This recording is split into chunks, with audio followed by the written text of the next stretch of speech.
Hello and welcome to the Awakening Chats, where we talk to long-standing members of the Aetherius Society about awakening through King Yoga. Today's Awakening Chat is entitled How Spiritual Pilgrimages Can Help You and the World. I'm delighted to be joined by our guest, Megan Middleton, who I'll introduce in a moment, as well as the man behind King Yoga Facebook group, Ayub Malik. Before I do that, I'd like to thank you all for joining and invite everyone watching in the King Yoga Facebook group to write a comment, click the like button. We'll be answering the questions as we go on. Please tell us where you're watching from. We invite your active engagement because we want to make these chats as relevant and supportive to your spiritual journey as possible. Your active engagement will help boost the Facebook algorithm and promote this video to more people within our group. And if you're watching us later on YouTube, please also like and subscribe.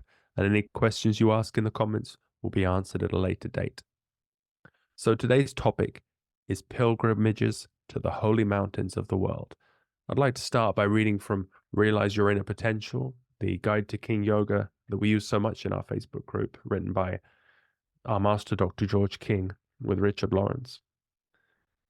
Spiritual students throughout the centuries have made pilgrimages to holy mountains, often with life-changing results. The seekers of the Far East traversed the snow-covered Himalayas, seeking spiritual guidance.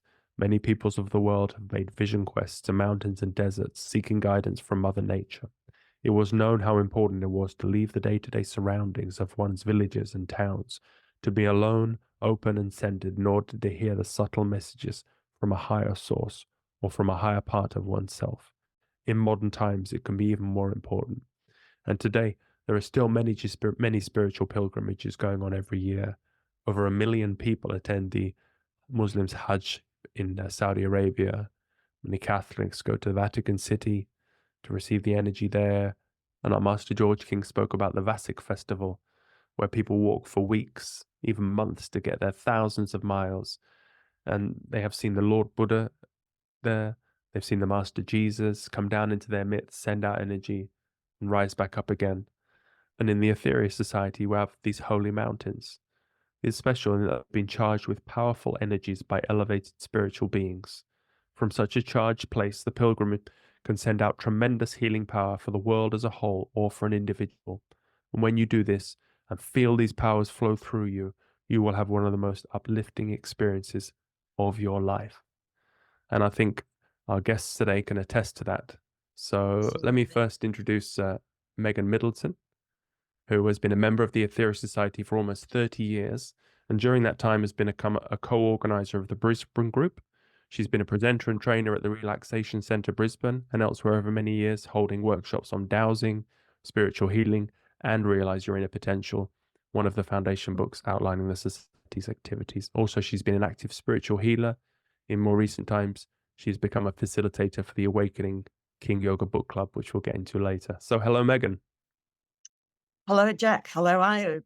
Lovely to see you both. Yes. Good to have a chance to talk about this, one of my favourite subjects. Yes, and you've two holy mountains in Australia. Oh, we do, because we're a long way from everyone, and it's good value because you get 2 for 1. That's my biggest selling point. That's good. And each other, so you just have to stay in one place. It's fabulous. There you well. go. Well, I'm not going to play, Holy Mountain games here because Ayub might win here. He's in the UK, and I know. They're further apart. so Ayub Malik, he, as I mentioned, he is the initiator of the King Yoga Facebook group, together with Ashima in LA, and because together with Deborah Littleboy, who's we want to thank, who's not here in this chat, but she will be in future chats. She's done all the work to set this up, so thanks, Deborah. Deborah and I are taking over these chats to free up Ayub for even greater things. So he's come here to check I'm worthy of the task, check I'm doing okay. But also because he has fantastic pilgrimage experience in the UK and I think also in the USA. Is that right, Ayub? Correct. Definitely. Yeah. Wonderful. So let's just kick off because, yeah, I've said a lot of things in the opening. I've talked about holy mountains,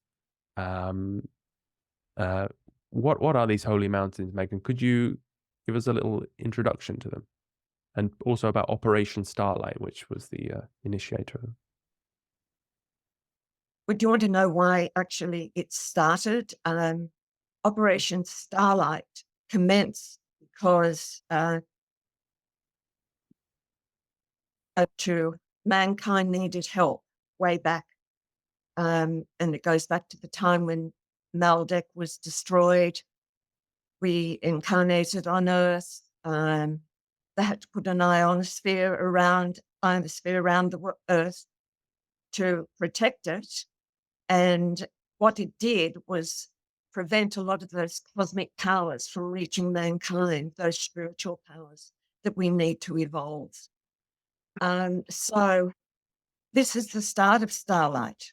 They decided that they could set up power batteries in the form of mountains all around the world, that the average person, an ordinary person, could just go there and visit and invoke the energy out of those mountains. So it was a fabulous opportunity for the average person to use that spiritual energy once more. That's how it started. Yes, that's interesting. The Theosophists talk about the ring pass knot and how we were involved after Atlantis. So yeah, it all comes down to this spiritual energy. I mean, Dr. King talked about the spiritual energy crisis. So yeah, so there were 19 of these mountains. Is that right? 19, yes. 18 were charged with Dr. King as the karmic anchor, and the 19th, Mount Kilimanjaro, a little bit harder for him to travel to. And he traveled that 3 years and 1 month. It was a hard journey, lectured all the way around. My father heard about him when he arrived in Australia, and everyone went wild about it. There was such a following to hear about the reason he was traveling, what he was going to do, charging these mountains. So did he charge them himself, or was he a channel? Or?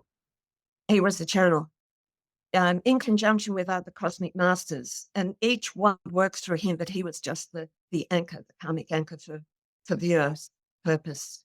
So, for example, if I may, Mount Kosciuszko, which is in New South Wales, was charged with Master Aetherius, who was our master's master, and Mount Ramshead was charged with Mars Sector 6.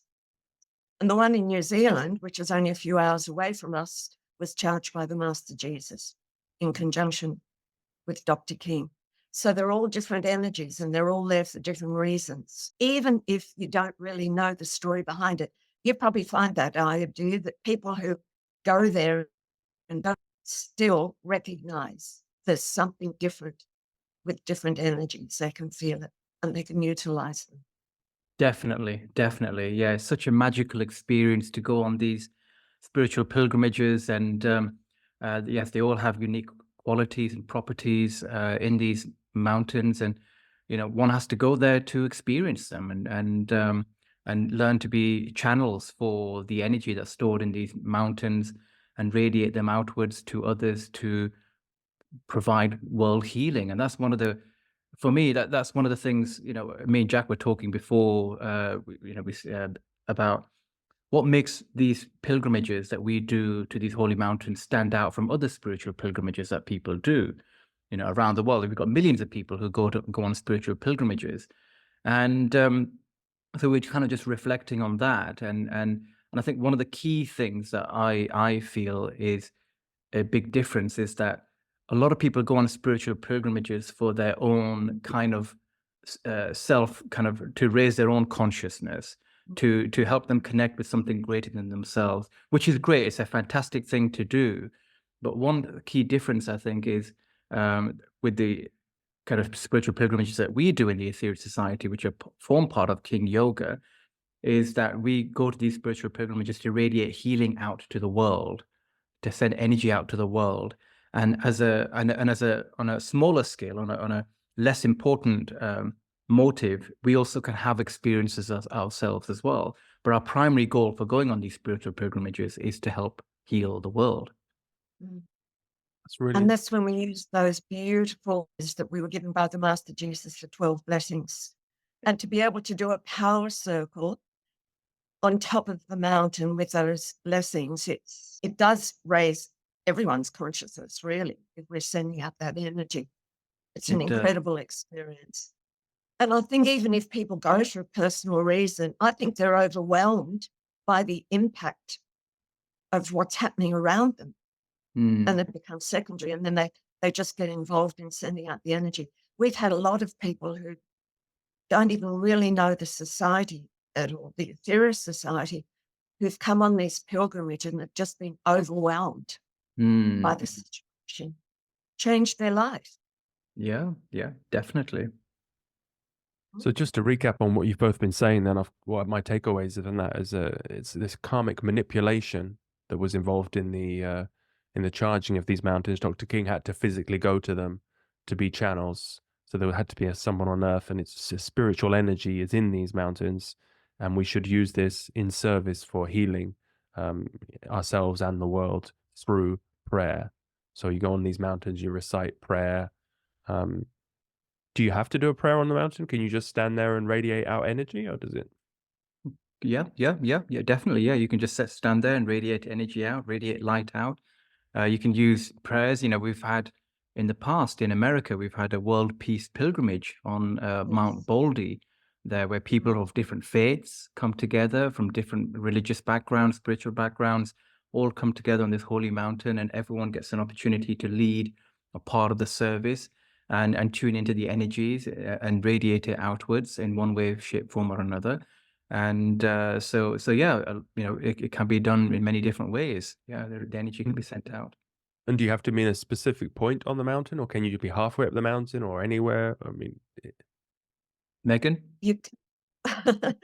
There are what we call charge spots, and most people would like to get there because it's the actual area where they were charged originally. However, people of all ages will go on a pilgrimage. It doesn't matter. And if you still want to be on the mountain, sometimes you might stay at the base. For example, in New Zealand, it's a really tough climb. So most of the people will stay at the base of Mount Wakefield and still do the prayer circles there. So the impact is there. And even people have been a couple of kilometers away, but they know, and we usually tune in at the same time. If somebody can't make it, we will say to them, we're going to start prayers at this time. They can tune in at the same time so that they potent for them and for the group. So yes, you can be anywhere, but certainly the charged spot is the time. I have a holy stone here from Mount Wakefield in New Zealand on my in the cross. Beautiful. Yeah. So is every stone of the mountain charged? Well, it would be because it's on the mountain. Yeah. Well, we shouldn't be sure. I don't know how it got there because it's not meant. Anyway, Jack, that means you've got to go to Mount Wakefield. Does it? And there's a pilgrimage taking place next year, isn't there? Yeah, there is in March, early March next year. Yeah. Oh, okay. I'll check my flights as soon as we get off. Yeah. Yes. Wonderful. Well, Ayub has this book, Holy Mountains of the World. Do you have that in front of you? I Ayub? do, yes. Fantastic book about Operation Starlight and the mountains that were charged by or through Dr. George King, and the one that was charged by the Master Saint Guling, Mount Kilimanjaro, and it tells the whole story about that. So I highly recommend that if you want to explore the importance of the spiritual pilgrimages that we do as part of King Yoga, practicing King Yoga. Yeah, so because there's a lot. Can people get it on Amazon or the Ethereal Society website? Where's the best way? Yes, yeah. If you go on Amazon, or you can just search for the Holy Mountains of the World, and if you type in the Ethereal Society Holy Mountains of the World, and you'll find it there. Yeah, because there's so much to go into it, isn't there? I mean, it's not going to be it'd be a 3-hour podcast if we go into definitely. how charged. Yeah. Such a vast subject to explore, really. But I think it's important for us to focus on the kind of, why people should go on these spiritual pilgrimages. What can they get out of it? What are the benefits of being a part of these spiritual pilgrimages? And so we can encourage more people to go to these 19 holy shrines of nature and have experiences themselves, and I've had many experiences, and I'm sure Megan's had many experiences.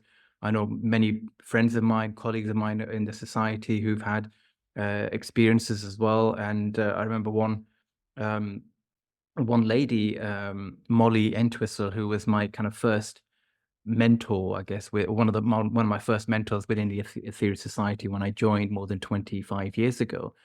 And she was telling me, she runs the Manchester branch of the Ethereal Society in the UK. And she was sharing one time when she was on the Holy Mountain in Holston Down about an experience that she had when they were chanting mantra and radiating healing out to the world.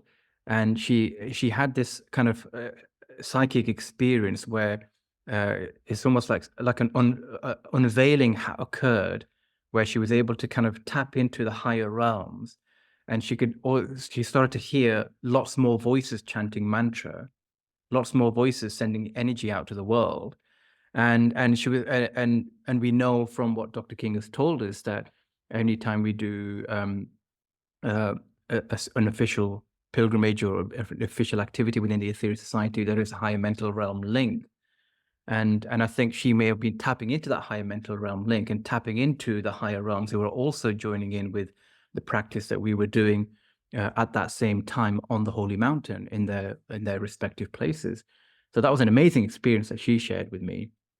That's so interesting, because that gives us a little insight into why Dr. King had to climb these mountains, because he had to be there so the cosmic masters could bring it down. And then when we go up as a karmic anchor, we could maybe bring up hundreds or thousands of people from other realms. Yeah, exactly. Can I jump in and say Go that for it. it reminded me when you were just talking about Molly Entwistle, when I was on Mount Ramshead, which the energy from Mars Sector 6 is very powerful. It's a healing energy, and we were sending out healing. And this particular time, I had different faces just coming at me, one after the other, coming in for healing. It was so powerful. It doesn't happen all the time, but that one I will never forget, because Yeah. I felt I was saying, I'm here, help me. And it works. And did people The report last, afterwards that they gained a lift? Or well, we actually had a situation on this last pilgrimage, which was only a month ago, where one of the couples were usually name people. One of the couples was sending out healing to a particular lady who was very ill in hospital. They got a phone call straight after saying that she was sitting up drinking a cup of tea. And that was instant. Now, it's not always like that, but that only happened a month ago. And so it's very, I get stuck with it sometimes Yeah. because it's well, it's an exciting, emotional it's subject. powerful, Yeah. It yes. is. Yeah. And I think And it works. Yeah, and I think one of the key things to point out with these pilgrimages is that, in these holy mountains, there is a tremendous energy there that we can all tap that we can't really access from other places. So we have to kind of go there, or like in Jack's case, get a rock from the holy mountain as depicted in the shape that he's got, where you can tap into the energy of that mountain, and you can radiate far more power, far more energy than you normally would if you were not on these holy mountains or using a holy mountain shape. And that can have a tremendous impact, far greater impact in your healing results, in the on world healing events as well. It can have a tremendous impact. And the analogy I like to kind of give, and again, this is something me and Jack were talking about earlier on as well, kind of reflecting on what makes these pilgrimages different and unique. And one person sending healing energy for maybe, say, 5 minutes on a holy mountain could bring about a tremendous healing result that might take maybe 20 people praying for that healing result outside the mountain. So this gives an example of how potent these spiritual pilgrimages can be, and how important it is for us to be on these holy mountains and be those channels for light, for healing, for upliftment for others. But love. The other side of it, though, there's a tremendous camaraderie as well, because you're you're traveling with people who are like-minded, you're focused on the same outcomes, Exactly. and it can be a lot of fun. It's Definitely. intense, but there's a lot of fun, and there's always social events that occur around it, and it draws people in, and you can make lifelong friends. And that's what we've noticed. I've had 2 people from the book club come in on this last pilgrimage, and feel like we're friends forever now. It's just, it brings you together. Definitely. We know Yeah. we're all one anyway, we're all linked, but it's such a lovely feeling. And then you've got all the other mountains. So when you travel around to the other holy mountains, you become this brotherhood that is just linked. And there's a security and it's just lovely feeling. Definitely. It is. Mm. And So I you've feel, all- sorry, Jack. No, I was just going to ask Megan about. She organizes 2 pilgrimages to Mount Kosciuszko and Mount Ramshead. Which do you prefer? Oh, I can't say I prefer it. Mount Kosciuszko is longer. It's 22,000 steps, in case anyone wants to know, because it's quite a long walk, and it's a very gentle energy. But I think Mount Ramshead, because of the healing energy, it's so potent. I can't help, and it's such a beautiful area. There's a little secluded, sacred spot that we sit, and we usually have a ring of birds around us, a corona in the sky above. It's just beautiful. And they're only 7 kilometers apart anyway, so it can be done Oh, wow. in 2 days. I didn't realize that. Yes, that's why it's so good, because you can go Saturday, Sunday. So what's the longest I mean, people listening to this might think, why don't we just live on a holy mountain? Why don't we just make a temple up there? What's the longest you've ever stayed on a mountain? Because you've got chairlifts, we have chairlifts. You've got to get out by about 4. But have to walk day 4. It's a long walk. It's a ski resort. So it's not very high compared to some places, but it's a long walk if you're up there. But there are huts. You can, if you wanted to. Okay. I guess we But need permission to build in the future. We'll build temples once it's more widely accepted. But I guess you need a lot of permission to build on a mountain. Yeah, definitely. National parks. Yeah, Yes. that's a big no-no. Yeah. It is. So what are some of the other experiences you've had then? You told us about faces coming towards you, a corona of birds in the sky. Well, not myself personally, but when we were on Mount Kosciuszko at one time, one of the girls saw a mountain diva around the back of the group, because we usually stand in a circle, and she said it was just full of love. She could feel the love and protection, because we always we'll have a prayer of thankfulness and protection when we're on the mountain. The divas, attitude that we can actually share the space with them, because it's a holy place. The one in Wakefield, we had one of the Maori chiefs there one time with my father, who's no longer alive. And they were sitting down the base watching, because they were both in their 90s. And they could see a gold light across the top of the mountain as the pilgrims were walking up the mountain. And it's known there that the guides say that people come looking for this sacred spot. And they say, where's this sacred spot we've heard about? And they come from everywhere looking for it. So it's not just us that know about it. It's a definite magic. Of course, because Australia is with the Aborigines, and they're much more sensitive to energies, and they're much closer Yes. connection with And the the Deepak Maoris. Kingdom. Yeah, and the And the Maoris. Maoris, of course. Sorry, Very yeah, much yeah. so. Yeah, so they must have a much maybe more developed psychic ability in that sense. And Ayub, you of course have had some Mm. experiences as well. Could you share some of those with us? Yeah, I've had quite a few experiences over the years, and Holston Down is one of my favorite places. It's one of the easiest holy mountains to climb. It just takes 15 minutes, 10 minutes if you're dashing up there Oh, quite quickly. And so most people can do it, young and old. So and it's something that we will be having a pilgrimage to in Holston Down at the end of July, the last weekend of July. And so you're all welcome to join us for that. And so yeah, for many years up until the pandemic a few years ago, we were going every single year, and I felt like every time I was going, it was becoming more of a transformational experience for me personally. And and Megan touched on the camaraderie, the social aspect. That's a really good highlight of it. But also when you're there and you're becoming a channel for this power, it starts to condition you in a certain way. You start to mm, become more sensitive to it, I think, over time, and it starts to alter your personality. It starts to alter your vibrations in a very definite way. And I remember every year I would go to these pilgrimages, I'd come back a very different person.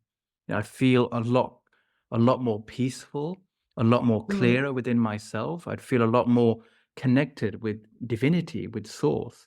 And and on Holston Down, outside of the actual official pilgrimage, I would often go up at midnight as well. You can with my torchlight on my mobile phone, just go and climb up in the middle of the wow. night. There's no street lights there whatsoever. It's quite easy and quick to do. And so I would do that, and I would lie back on the rocks at the top of the mountain, and just look at the stars. You can just look into the universe. You've got thousands and thousands of stars there, and often you'd see satellites, moving slowly from one place to another. And occasionally you'd see like flitting lights, and there were occasions when I saw like a big ball of white light just flash in front of me, and on one of these nightly pilgrimages that I took, and I was like, "Whoa, what is that?" And it's always such an uplifting experience for me, yeah, and so many other people I know have had experiences over the years as well, including the Molly story that I shared with you. Other people I know, friends I know in this country, in the UK, who've seen divas, who've seen nature spirits, who've had UFO sightings as well. There's so many Mm, stories we could share, really. And but one of the standout stories for me was back in 1977 when Dr. George King went to Holston Down with a team of people, and in preparation for Operation Sunbeam. And as part of their preparations, he asked his team of people to do mantra and prayers using the 12 blessings, and to send out healing, and activate the energies in the holy mountain, Holston Down, and send that out to the world. And pretty much everyone that was there, at least 11 people, had experiences of seeing a dozen flying saucers or craft or alien craft or whatever you want to call them. And they were doing, these craft were doing maneuvers that normal Earth craft cannot do, like flitting from one part of the sky to the other part in like a flash, like in a second, and blinking in and out of existence, before their very eyes, and doing corkscrew maneuvers, in the sky at rapid speeds. And there was even telepathic experiences that they were having as well. There was people in a tent, and who suddenly felt an urge to kind of just leave the tent and look up at the sky, and there they saw a UFO, doing some strange maneuvers and emanating strange lights and things like that. And so this is one of the uh, probably one of the greatest experiences, UFO experiences that have ever been had on a holy mountain. But I know other people have had UFO experiences, had other mystical experiences. So it's a very, very special place to come and radiate light out to the world, to be of service to humanity, and have our mm, own mystical, spiritual experiences. Oh, mm. that's wonderful. Yeah. Is that lecture available on the audio cloud? I believe it is. It's called The Occult Significance of Flying Saucers. Oh, And I'm sure. in that lecture that Dr. King gives, he invites several of the people who were actually on this holy mountain to relay their testimony of what they saw. So it's highly recommend you get that lecture and have a listen to it. And it's quite an eye-opening experience, I think. Yeah. Yeah, so you really get that sense when you get multiple testimonies. It's really evidence. And the audio cloud, we'll put a link in the, we'll write a link in the comments here, but it's available as a free 7-day trial. You can listen to many, many lectures, and it's really a fantastic initiation to be able to do that. So Definitely. we should also tell those people that it's not, you shouldn't go, you don't have to go searching for these experiences. You've had wonderful experiences, you've heard of wonderful experiences, but it might just be that you go up there and you feel nothing. Has that happened to you, Megan? I've never not felt nothing, Okay. but yes, it's not dramatic every time. Definitely not. Sometimes you just, but I do think I come back slowly. I come Right. back a different person every time because the energies are so strong, and I feel like I could fly because I don't get tired. That's the other thing. You float almost, Yeah. and it lasts. It's such a beautiful feeling. Yes, it's peaceful. It's calm. It's inspiring, and it's everything that I have said before. So how often do you go up then? Well, we alternate between Australia and New Zealand so that people get a chance, but we've also been to Mount Kilimanjaro, but not on official pilgrimage. But my husband and I went to Mount Kilimanjaro. Well, that was something in itself. So we have been to some of the other mountains as well on pilgrimages. And do you notice a different atmosphere in a pilgrimage with more people or by yourself? Yes, yeah, different. We did Lanid Day, the Eagle's Nest, a few years ago. That was quite something, though I was so embarrassed because everyone from the UK who apparently don't exercise were just striding up the mountain, and Rod and I were like, it's all the way up. Still don't know why. Anyway, that was very powerful. There were so many people there. Yes, it's quite spectacular. So yeah, there are different impacts at different mountains. And so can you access, because as I understand, all the mountains are charged with different energies. Some has a healing energy, some has a, so do you need to go to a particular mountain to get a particular energy? How does it work?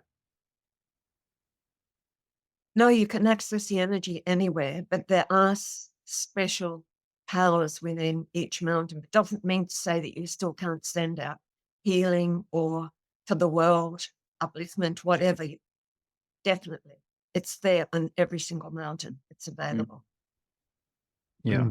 Yeah, I've heard about this energy that's flowing underground between the mountains. They are connected in a metaphysical Metaphysical way, yes. way. Yeah. Not the X factor, there's something that's down there. Yeah. Yeah, the mind boggles as to how they did that. It really does. But yeah, they're all interlinked and connected with each other. So yeah, when you activate one mountain, when you're on one mountain, you're activating the energies in the other mountains as well. So yeah. And it will never ever go. You could continue using that energy every single day for every single hour, and it'll stay. It's to last. That's the good thing about it. And so we're told that we can send out now the energy of an adept. So what is an adept, and how much energy can we send out? Can we stop, if I want to stop a hurricane or a tornado that's going to hit, can I go up a holy mountain and pray really hard, and do I stand a chance of stopping it? Iron. Yes. Yeah, I think, yeah, we will have a far greater impact on, in this example that you shared, in stopping a hurricane. If a group of us went up a holy mountain and radiated energy out and directed it to a particular trouble spot, whether it's a crime zone, whether it's a hurricane that may be reaching landfall, that could have, impact thousands of people in a city or something. It can help to bring about divine intervention on a much higher scale. And I think that's an important thing to remember with these spiritual pilgrimages. Yeah, Peace talks too. Sorry, Megan. Yeah, Peace talks as well. Peace talks as well. Yeah. Yeah. They can be used in many different scenarios, and so yes. So even an adept is someone who has risen the power of Kundalini to a very high chakra, and I think Dr. King refers to it as like the throat chakra and above, and most of humanity hasn't done that yet. And this is someone who's able to consciously raise the power of Kundalini up the spine, and through advanced spiritual practices. And this is a very advanced stage of meditation, of maybe even samadhi, if it reaches that stage where, and that is someone that would be classed as an adept, someone who's very spiritually advanced, much more than most of humanity is. They've reached a very high rung on the ladder of spiritual evolution. And by reaching that stage of adeptship, they're able to harness more power, more energy from within themselves and outside of themselves and through them as well. So what happens if a modern day adept goes up to a holy mountain? How much energy could they radiate? Yeah, well, this is a good question. Yeah. They could change things with them. Mm. Yeah. And there's also satellite number 3, which magnifies all spiritual action by 3,000 times. So when that's in orbit, and that must be even more power. Yeah, definitely. It's I mean, I definitely feel the impact when there is a spiritual push going on, and to my power output. It feels like I'm radiating more energy, more power, whether I'm on a holy mountain or whether I'm doing it from home. And so yeah, the mind just boggles as to how much of an impact we can have during a spiritual push when we're on a holy mountain. Yeah. Imagine what you could do if you had hundreds more. Yeah. Well, that's why we want more people to come. Yeah. Exactly. More adepts. Yes. Oh, more people. Yeah. More anyone in the awakening group. Yeah. You don't have to be an adept either. You just have to have a desire to want to help other people, have a humanitarian intention. You can go onto these holy mountains and visualize white light flowing through you, and imagine that healing the world and uplifting the world, and you could be doing a tremendous amount of, you will be doing a tremendous amount of good by doing that. And yeah, and it's hard to know, because I'd love to be able to know on the other side exactly what impact we're having through being on a spiritual pilgrimage. But at the moment, all we have to go on is the wisdom of Dr. George King and the cosmic masters that are part of King Yoga, essential part of King Yoga, to go on, and we know, and also our own personal experiences by going on these holy mountains and having these experiences and knowing that we are making a difference. And you can prove these things to yourself just by going on these holy. As an individual, you can make a difference. That's a good thing. I think in the frustrations in the world, to know that you can do something as a single person, instead of just go raise, throwing your hands up, you can make a difference. We might not know where it lands, the good lands, but the ball somewhere. We know. I like to think as well, like, once we do pass on, and at some point we'll be looking back on our lives and reviewing all the things that we've done, and we may even review a memory of a time when we were on a holy mountain and we sent out healing energy from Holston down, or from Mount Kosciuszko or Mount Wakefield, whichever mountain it is, and in that 1 hour service that we did, or 2 hour service that we did on that holy mountain, we could have helped save 50 children, from a natural catastrophe, but we won't know until we reach that stage. We will know at some point.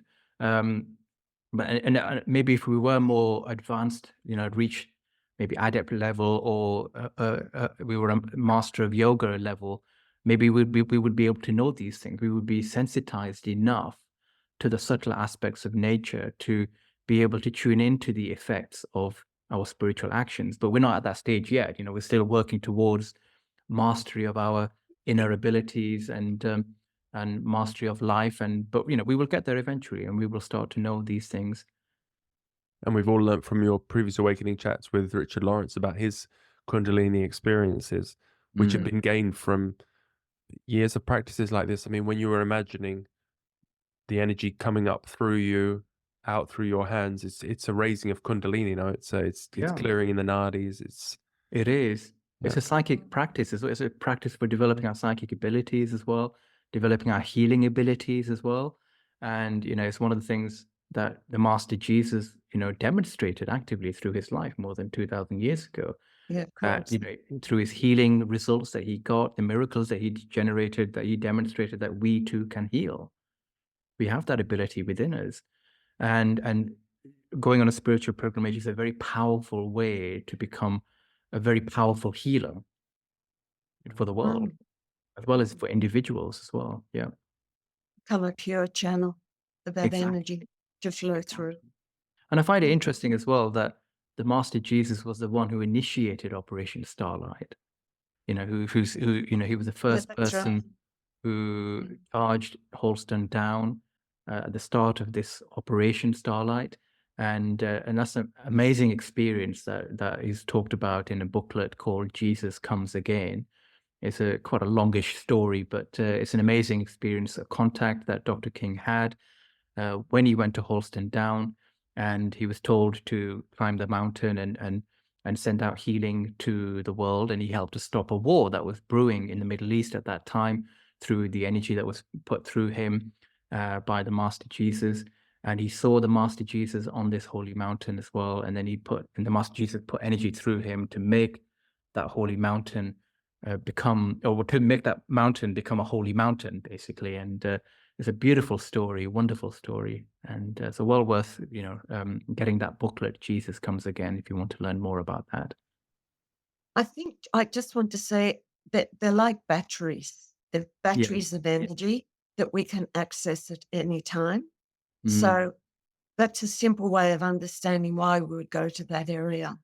And we can evoke that energy and send it out as pure channels. Definitely. Wonderful, guys. Well, we could keep going on here. It's a wonderful topic, but I feel very inspired, and I'm sure everyone watching, we had some great comments in the chat there. And do you have any final thoughts for us? I think you've left us with so much energy and upliftment, and I want to thank both of you for taking the time. Thank you for having us. Thank you. Yes, I would just like to say everyone should look at if they're interested, look at the Ethereum's website, because it usually does list the upcoming pilgrimages that are available. And then they can contact either the branch or the group for more details. It's only briefly there, but it is there, and you can follow through Sure. to find out where the next one is happening. Yeah, it'd be good if And Jack. everyone's welcome. Sorry, no? Welcome. Yep.